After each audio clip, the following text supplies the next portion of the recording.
Hello बच्चों, आज हम क्लास थर्ड की आपकी किताब हमारा परिवेश में 5वां पार्ट जो है हमारा भोजन, उसका दूसरा भाग पढ़ेंगे। बच्चों, पहले भाग में ये जो आपका पार्ट है हमारा भोजन, इसमें आपने सीखा था कि भूख लगने पर हम जो कुछ भी खाते पीते हैं उन्हें भोज्य पदार्थ कहते हैं। भोज्य पदार्थों को उनके गुणों के आधार पर 3 भागों में बांटा जा सकता है। ऊर्जा देने वाले भोज्य पदार्थ, यानी वे भोज्य पदार्थ जिनको खाने या पीने से हमें तुरंत ताकत या ऊर्जा मिलती है। ऊर्जा का मतलब कार्य करने की ऊर्जा या ताकत। दूसरे नंबर पे वृद्धि करने वाले भोज्य पदार्थ जो हमारे शरीर की वृद्धि करने में, हमारे शरीर को मजबूत करने में, हमारी मांसपेशियों को मजबूत करने में सहायक होते हैं।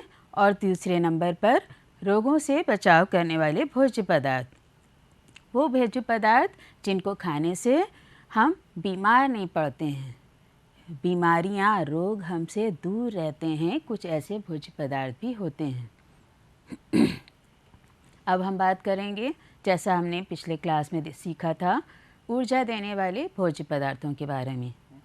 तो वे भोज्य पदार्थ जिनको खाने या पीने से हमें काम करने की ताकत या ऊर्जा मिलती है, उन्हें हम ऊर्जा देने वाले भोज्य पदार्थ कहते हैं।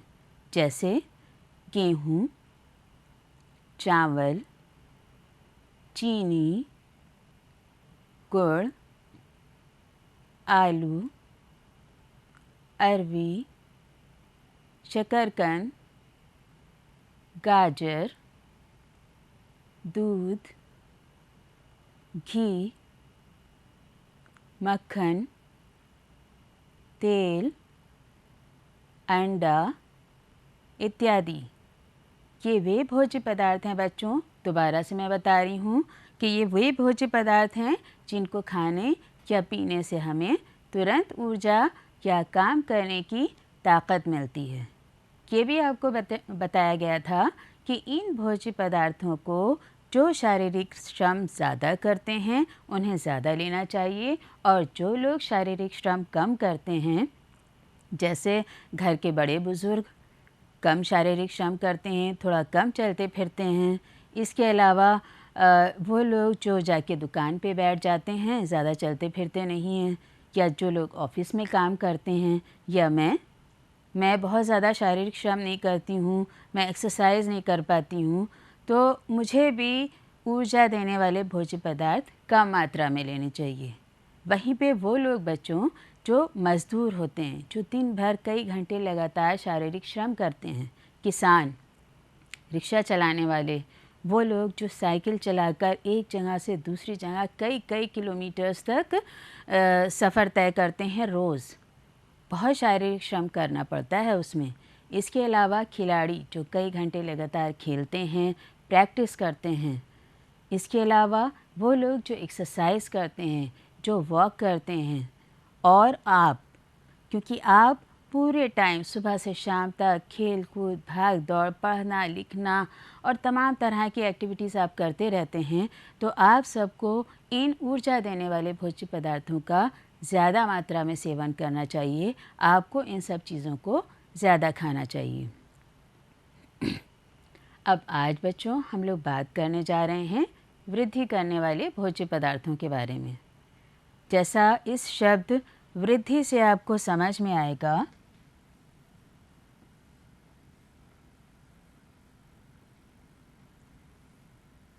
वृद्धि का मतलब होता है बच्चों विकास। क्या मतलब हुआ? विकास। अब शरीर की स्ट्रेंथ में अगर हम लेते हैं तो हमारे शरीर की वृद्धि या विकास का मतलब हुआ मांसपेशियों का मजबूत होना। वो बच्चे जो छोटे होते हैं,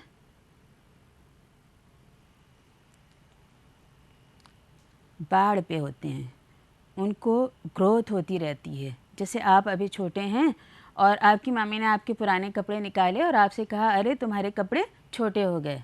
लेकिन असलियत क्या है बच्चों? कपड़े छोटे नहीं होते हैं, आपकी लंबाई बढ़ती है, आपका शारीरिक विकास होता है, आप बड़े होते हैं। तो साइज़ का बड़ा होना एक ये विकास, और शरीर का मजबूत होना, मांसपेशियों का मजबूत होना दूसरा विकास। तो ये दोनों विकास जो होते हैं उसी को हम कहते हैं वृद्धि करने वाले, क्योंकि इससे हमारे शरीर की पूरी तरह से वृद्धि और विकास होता है। अब हम बात करें कौन कौन से ऐसे भोज्य पदार्थ हैं जो हमारे शरीर की वृद्धि या विकास करने में सहायक हैं। इसमें देखिएगा बच्चों, सभी प्रकार की दालें, छोला, चना, राजमा, मूंगफली, अखरोट, सोयाबीन, दूध। और लेकिन एक चीज़ ध्यान रखिएगा, अगर आप मांसाहारी हैं तो अंडा, मांस, मछली, चिकन भी ऐसे भोज्य पदार्थ हैं जो हमारे शरीर की वृद्धि करने में सहायक होते हैं, शरीर का विकास करते हैं, शरीर को मजबूत करते हैं। जो शरीर के आंतरिक अंगों की कभी कभी टूट फूट होती है, कभी चोट लग जाती है, उसकी रिपेयरिंग करने में, उसको मजबूत करने में, उसको ठीक करने में भी इन भोज्य पदार्थों का बहुत बड़ा हाथ होता है। तो ये भोज्य पदार्थ होते हैं वृद्धि करने वाले भोज्य पदार्थ। अब इनके बारे में बच्चों एक बात ये बताना चाहूँगी कि जैसे ऊर्जा देने वाले भोज्य पदार्थों के बारे में आपको बताया था कि इनका सेवन उनको ज़्यादा करना चाहिए जो बहुत ज़्यादा वर्कआउट करते हैं, शारीरिक श्रम करते हैं। तो इसी तरह से वृद्धि करने वाले भोज्य पदार्थों का भी सेवन उन लोगों को ज़्यादा करना चाहिए जो बहुत ज़्यादा वर्कआउट करते हैं, जो एक्सरसाइज करते हैं, जो खिलाड़ी होते हैं। उन्हें अपनी मांसपेशियों को मजबूत रखने के लिए इन भोज्य पदार्थों का ज़्यादा सेवन करना चाहिए। लेकिन जो ज़्यादा वर्कआउट नहीं करते हैं, जो ज़्यादा शारीरिक श्रम नहीं करते हैं, उन्हें इन भोज्य पदार्थों को कम खाना चाहिए। आप बच्चे हैं, आपको इन भोज्य पदार्थों की बहुत ज़रूरत है और आपके भोजन में इन चीज़ों का होना बहुत ज़रूरी है।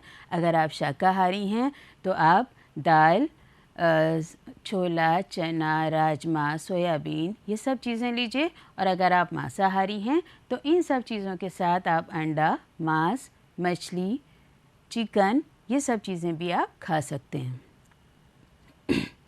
अब बच्चों बात करने जा रहे हैं बहुत इम्पॉर्टेंट रोगों से बचाने वाले भोज्य पदार्थ।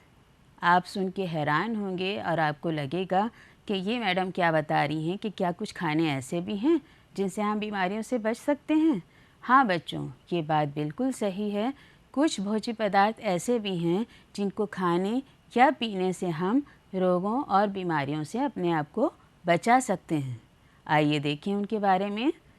वे भोज्य पदार्थ जैसे दूध, सभी तरह की सब्जियां और फल, अगर हम अपने भोजन में इनका समुचित मात्रा में सेवन करते हैं, यानी हम अच्छे से इन सब चीज़ों को खाते पीते हैं, तो हमारा शरीर मजबूत रहेगा, हमारे पास बीमारी के कीटाणु नहीं आएंगे। आपको देख के डरेंगे वो कीटाणु, कहेंगे भैया उसके पास मत जाना, वो बहुत मजबूत इंसान है, उसको हम बीमार नहीं डाल सकते हैं। तो हमें अपने भोजन में इन भोज्य पदार्थों का सेवन ज़रूर करना चाहिए। अब बच्चों देखिए, इन तीनों तरह के भोज्य पदार्थों को अगर हमने देखा, समझा, तो आपने ये देखा होगा कि हम अगर अपने भोजन में दाल लें, सब्ज़ी लें, रोटी, चावल, फल और दूध का सेवन करें, और अगर हम मांसाहारी हैं तो मांस, मछली, अंडा, चिकन इन सब चीज़ों का सेवन करें, तो हमारा शरीर मजबूत रहेगा। अब आप ये पढ़ रहे हैं ऊपर संतुलित आहार। संतुलित आहार का मतलब होता है वो आहार जिसमें वो सारे पोषक तत्व हों जो हमारे शरीर की वृद्धि यानी कि विकास करें, हमारे शरीर को मजबूती दें, हमारे शरीर की मांसपेशियों को मजबूती दें और हमें अंदर से इतना स्ट्रांग बनाएं, इतना मजबूत बनाएं, हमारे इम्यून सिस्टम को इतना स्ट्रांग करें कि हम बीमार ना पड़ें, रोग हमसे दूर भागें। तो अगर हम इस तरह के भोज्य पदार्थों को अपनी थाली में, अपने भोजन में जगह दे रहे हैं, तो इसका मतलब हमारा भोजन संतुलित आहार कहा जाएगा, क्योंकि उस संतुलित आहार में सब्ज़ी, रोटी, दाल, चावल, सभी तरह के मौसमी फल और दूध सब कुछ रहेगा। अब बेटा तीनों तरह के भोज्य पदार्थों को जब आपने देखा तो आपने उसमें एक ख़ास चीज़ पाई होगी कि हर तरह के भोज्य पदार्थ में दूध ज़रूर कहा गया है, क्योंकि दूध एक संपूर्ण आहार है। दूध को एक कंप्लीट फूड कहा जाता है। ऐसा क्यों? ज़रा सोचिए उन छोटे बच्चों के बारे में जो झूले में पड़े रहते हैं, जो बिस्तर पे लेटे होते हैं, 3, 4, 5 महीने के बच्चे छोटे। क्या वो कुछ खाते हैं? नहीं, वो सिर्फ दूध पीते हैं। लेकिन कभी आपने उनके हाथ पैर चलाते हुए देखा है? कितनी तेज़ी से लगातार ऐसे हाथ पैर चलाते हैं कि आप अगर अभी कोशिश करिएगा थोड़ी देर बाद इस क्लास के बाद उस तरह से हाथ पैर चलाने की, तो आप अपने हाथ पैर उतनी तेज़ी से, उतनी स्पीड से नहीं चला पाएंगे, क्योंकि उसको चलाने के लिए बहुत ताकत, बहुत ऊर्जा की ज़रूरत होती है। ये छोटे बच्चे कुछ खाते पीते तो नहीं हैं, लेकिन इनको पूरी तरह से ऊर्जा किससे मिलती है? दूध से। छोटे से बच्चे हैं, कुछ महीने बाद थोड़ा सा उनका साइज़ बड़ा हुआ, फिर कुछ महीने बाद थोड़ा सा साइज़ और बड़ा हुआ, फिर वो बैठने लगते हैं और लगभग साल भर का बच्चा थोड़ा चलना फिरना भी सीख लेता है। कैसे होता है? क्योंकि उनको शरीर की वृद्धि करने का भोज्य पदार्थ जो है वो भी दूध है। यानी दूध ऊर्जा देने वाला भोज्य पदार्थ भी है और दूध उनके शरीर की वृद्धि करने वाला भोज्य पदार्थ भी है। और बच्चों साथ ही साथ दूध जो है बच्चों को बीमारियों से भी बचाता है। तो इसीलिए वो छोटे बच्चे जो कुछ और नहीं खाते हैं, जो सिर्फ दूध पर निर्भर रहते हैं, तो उनके शरीर की जितनी भी आवश्यकताएं हैं उसकी पूर्ति दूध से होती है। इसीलिए दूध को एक संपूर्ण आहार यानी कंप्लीट फूड कहा गया है। अब बच्चों आइए बात करते हैं, ज़रा सोचते हैं कि स्कूल में हम ऐसी कौन सी चीज़ें खाते हैं। सरकारी स्कूल में लंच टाइम में हम ऐसी कौन सी चीज़ें खाते हैं जो हमारे शरीर को वृद्धि में सहायक होती हैं, और ऐसी कौन सी चीज़ें खाते हैं जो हमारे शरीर के रोगों से बचाने में सहायक होती हैं। आइए ज़रा देखें।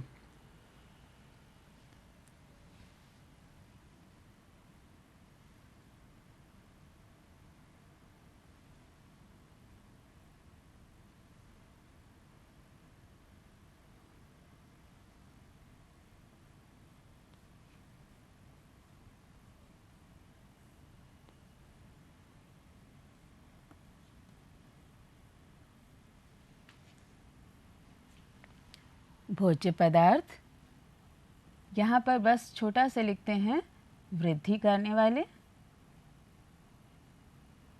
और लिखते हैं रोगों से बचाने वाले।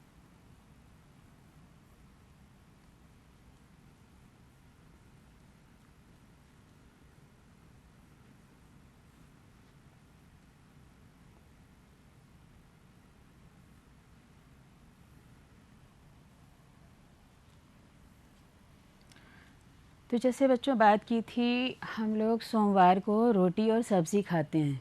तो सब्ज़ी में सिर्फ आलू नहीं होता है, रोटी सब्ज़ी में सिर्फ आलू नहीं होता है, आलू के साथ में उसमें पड़ी होती है शायद सोयाबीन, मटर और तमाम तरह की सब्ज़ियाँ।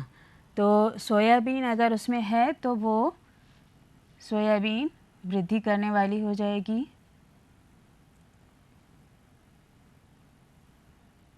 सोयाबीन के साथ मटर भी पड़ी होती है अक्सर, तो वृद्धि करने वाले भोज्य पदार्थ हो गए। अगर हम बात करें मंगलवार को जब दाल और चावल खाते हैं,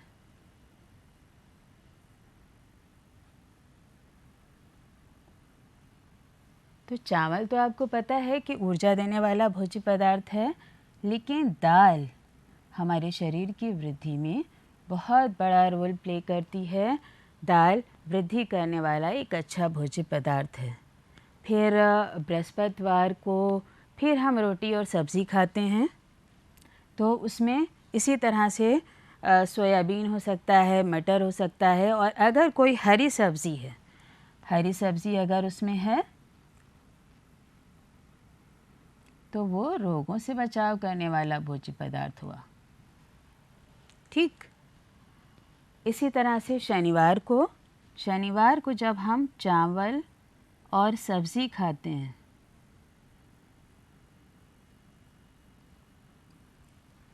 तो चावल तो ऊर्जा देने वाला भोज्य पदार्थ मैं आपको बता चुकी हूँ, लेकिन अगर हम सब्ज़ी खा रहे हैं तो उसमें अगर सोयाबीन है,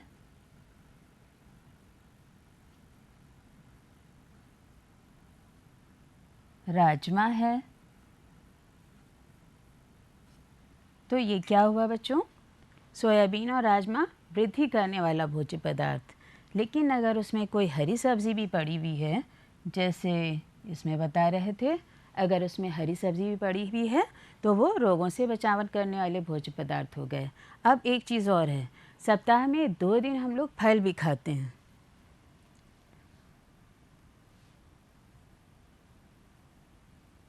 दो दिन आप स्कूल में फल खाते हैं, तो जो भी फल होते हैं वो सब रोगों से बचाव करने वाले भोज्य पदार्थ होते हैं। हफ्ते में 2 दिन फल आपको इसीलिए दिए जाते हैं कि आपका शरीर मजबूत रहे और आप रोगों से अपने शरीर को बचा सकें।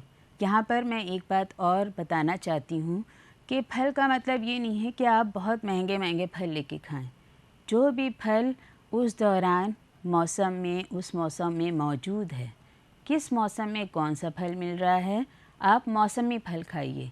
आप ये मत सोचिए कि भाई महंगा फल खाएंगे तो हम अपने शरीर को बीमारियों से बचा पाएंगे।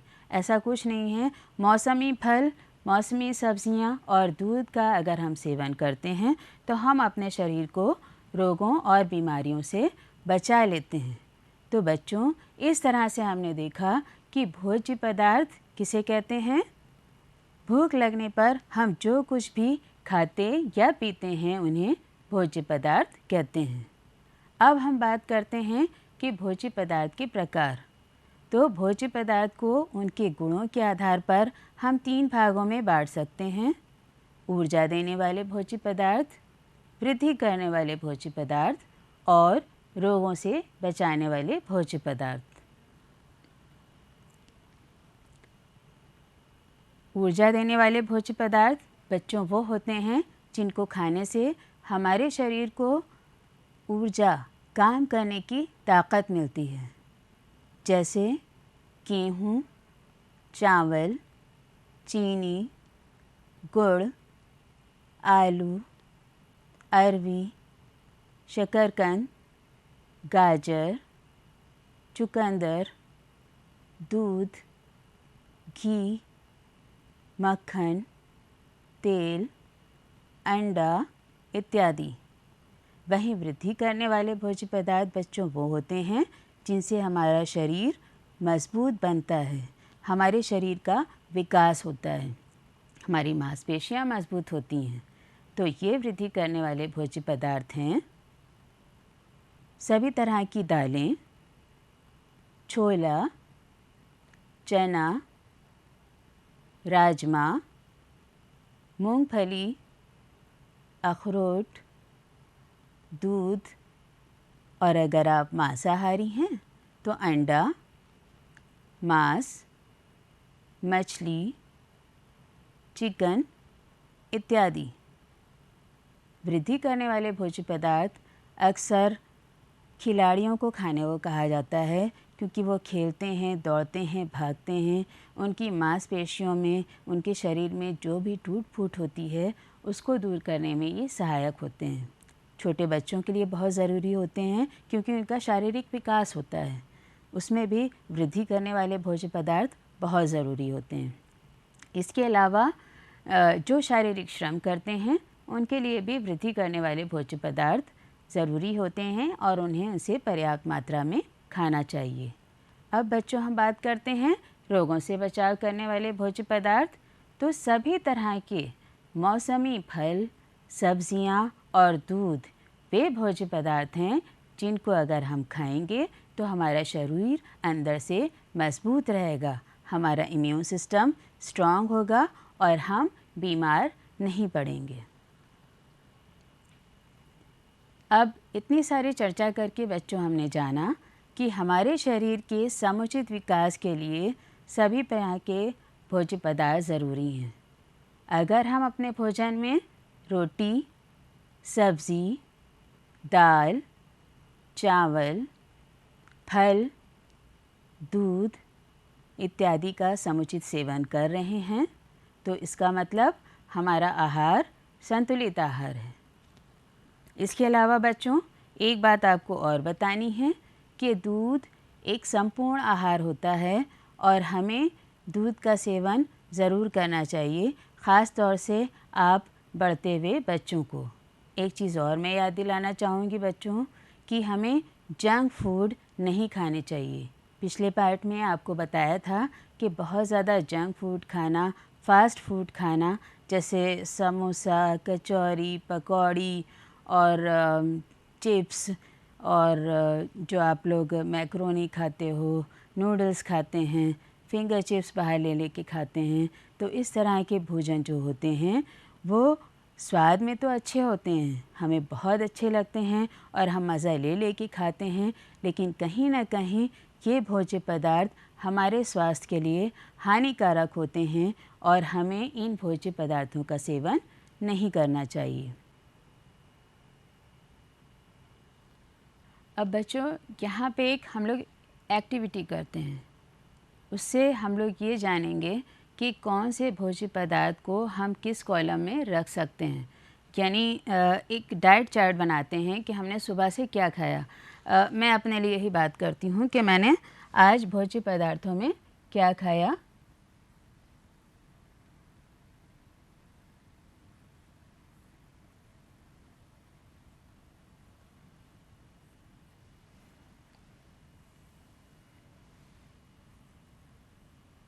उसमें कौन से ऊर्जा देने वाले भोज्य पदार्थ हुए, कौन से वृद्धि करने वाले और कौन से भोज्य पदार्थ रोगों से बचाने वाले।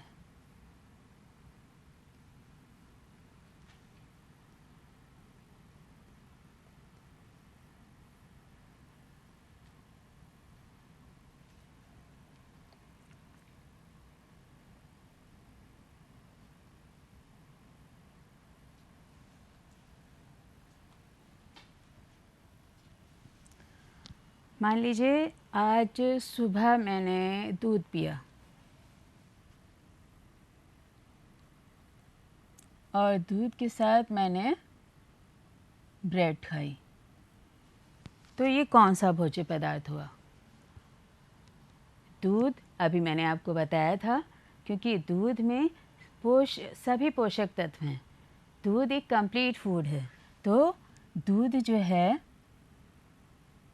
वो तीनों में आएगा भाई, क्योंकि ये ऊर्जा देने वाला भी है, वृद्धि करने वाला भी है और रोगों से बचाने वाला भी भोज्य पदार्थ है। लेकिन अगर हम ब्रेड की बात करते हैं तो ब्रेड ऊर्जा देने वाले में हम इसको लिखेंगे। उसके बाद 10-11 बजे तक मानिए मैंने एक सेब खा लिया,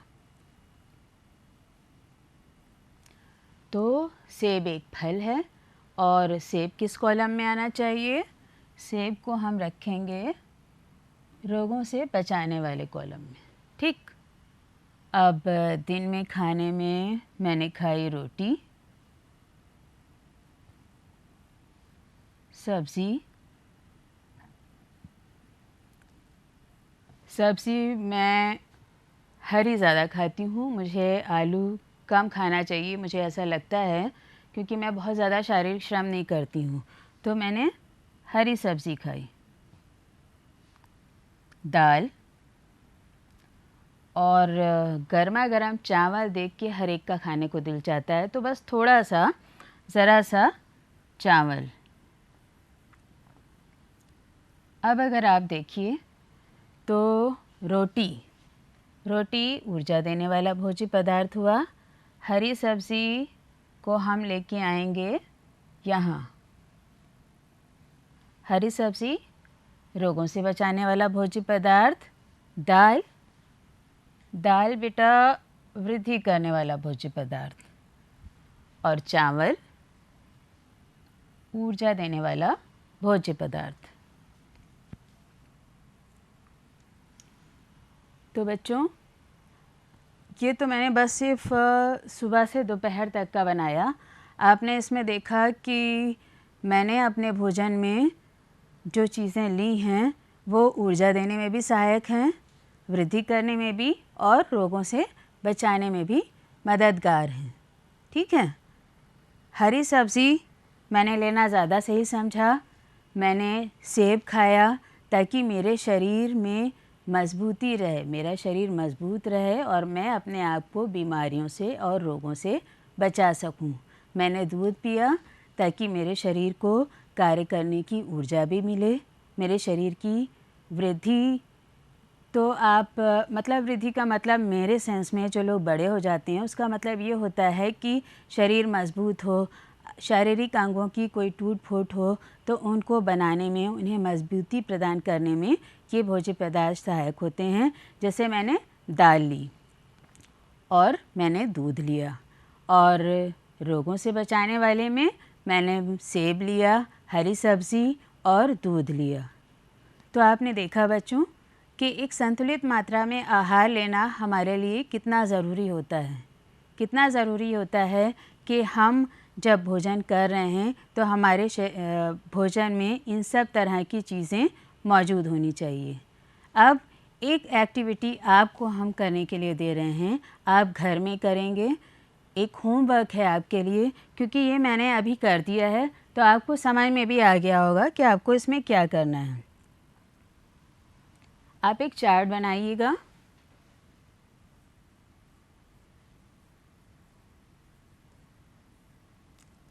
उसमें आप लिखेंगे, 4 कॉलम आप बनाएंगे।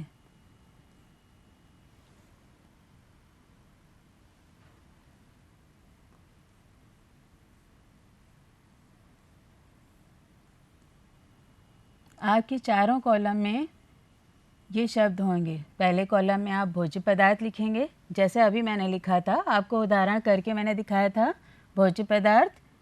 दूसरे कॉलम में आप लिखेंगे ऊर्जा देने वाले भोज्य पदार्थ।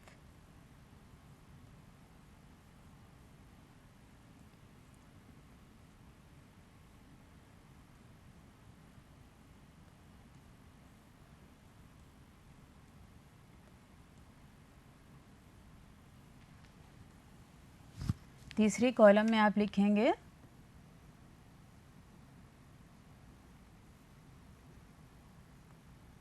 वृद्धि करने वाले भोज्य पदार्थ।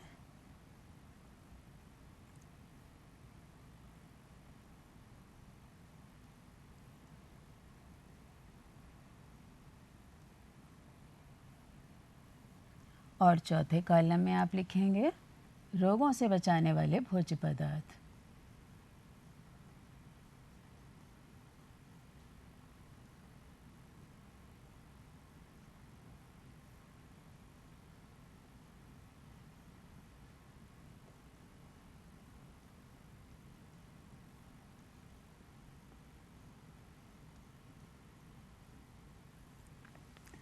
और यहाँ पर आप 1, 2, 3 पॉइंट्स डालकर जो भी भोज्य पदार्थ आज की तारीख में मान लीजिए आपने सुबह से शाम तक खाए हैं, उनको इस कॉलम में लिखिएगा।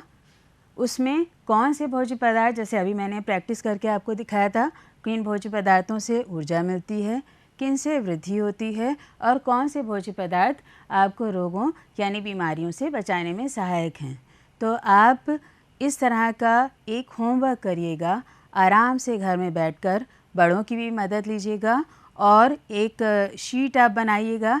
ये न सिर्फ आप अपने लिए बल्कि आप आपके घर में जो दूसरे लोग रहते हैं, परिवार के बुज़ुर्ग लोग, मम्मी पापा, भाई बहन, उनकी भी एक शीट आप बना सकते हैं कि सुबह से लेकर रात तक उन्होंने क्या खाया और कौन से भोज्य पदार्थ उनको किस तरह से शरीर में फ़ायदा पहुंचाते हैं। तो बच्चों, इसी के साथ आज का ये क्लास ख़त्म करते हैं।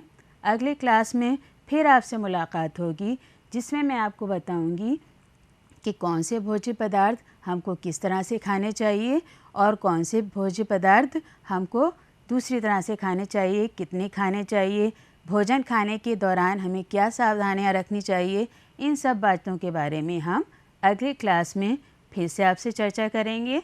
तब तक के लिए बाय बाय।